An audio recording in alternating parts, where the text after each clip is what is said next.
Have you ever felt like there's more going on in the world than what we see in the headlines? Well, today, we're diving into a story that claims our world is guided by powerful forces operating from secret mansions hidden right under our noses.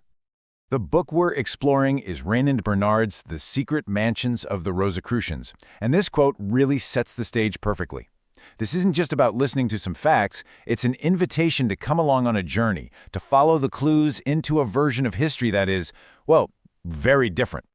I mean, think about that question for a second. The book is built on this very idea. It suggests there's a whole other timeline of influence running just beneath the surface of our own. So that's where we're going to start, by asking who is really pulling the strings. To get some answers, we're going to follow the author, Raymond Bernard, on his own personal quest. And this quest doesn't kick off in some dusty library. No, it starts with a summons, a call from a mysterious and incredibly powerful figure who seems to hold all the keys. So Bernard's first stop is Amsterdam. He's there to meet a man known only as Maha. And it's right here in this meeting that the first curtain is pulled back, revealing a secret group whose entire purpose is to guide the destiny of humanity. Maha tells him about this High Council. But, this isn't some shadowy cabal trying to control everyone. He says they operate more subtly, applying what he calls an enlightened pressure, behind the scenes, just enough to nudge global events in the right direction and help us avoid our own worst mistakes. And Maha makes it really clear. This job is exhausting. Their goal is to prep the world for a totally new era, to get us thinking beyond petty borders and nationalism.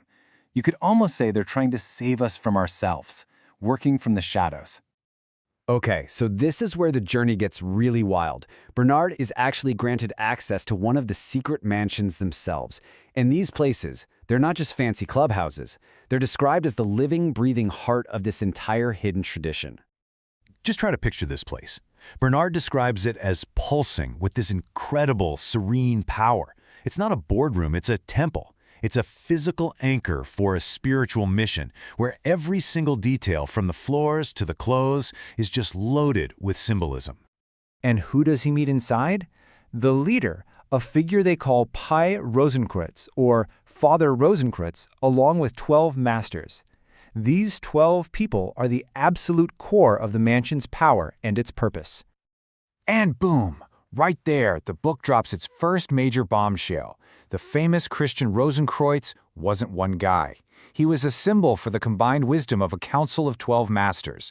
This idea of a group consciousness is a huge piece of the puzzle here. But just when you think you're getting a handle on the Rosicrucians, the story takes another sharp turn. We find out they aren't working alone.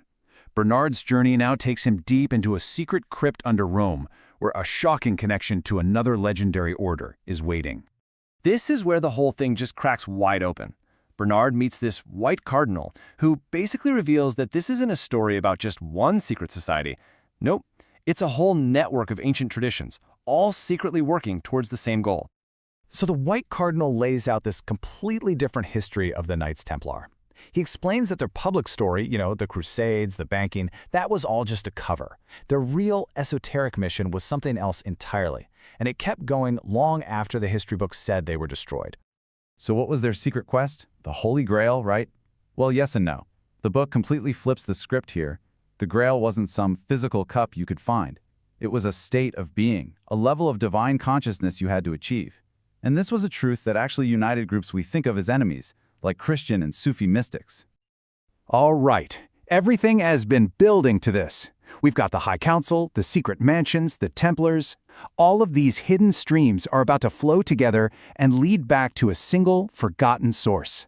This is the final and most profound revelation of all. To drop this final truth bomb, a new character steps out of the shadows, the Master Unknown, and he starts to tell a story that goes back before all of recorded history. He talks about a time long before the pyramids, before any kingdom we know, when there was a great mother civilization that held the keys to all knowledge and cosmic balance. And he reveals that when this incredible civilization collapsed, its guardians and all of their wisdom didn't actually perish, they survived. And here it is. The Master Unknown declares that Atlantis was real. This is the core thesis of the entire book. All these secret societies we've been talking about, they're all just branches from the same ancient tree. a tree whose roots go all the way back to the lost continent. And if that wasn't mind-blowing enough, this is the book's most startling claim. A pure-blooded lineage of Atlanteans has secretly survived for 12,000 years. They live in hidden communities all over the world, silently acting as the guardians of Earth. So, all of this leads to one final, massive question. Why? Why would these secrets be coming out now? The journey doesn't end with some ancient piece of trivia. It ends with a really urgent message for our time. So let's just recap the path we've been on. We've seen a hidden hierarchy guiding us. Spiritual power centers, ancient orders working together, all of it coming from Atlantis, whose descendants are still here. This whole story has been building to one single, critical moment in time. Our time. Because according to the book, this isn't just a cool story about the past. It's about right now. We're standing at a major crossroads, and this ancient knowledge is coming back to the surface to prepare us for an existential choice that's right in front of us. A leap into a new golden age, or a fall into total self-destruction. And that's the provocative question this whole secret history leaves us with. Whether you take it as a metaphor or as hidden truth, the story says the entire future of our world comes down to a choice we are about to make. The only question is, will we be ready for it?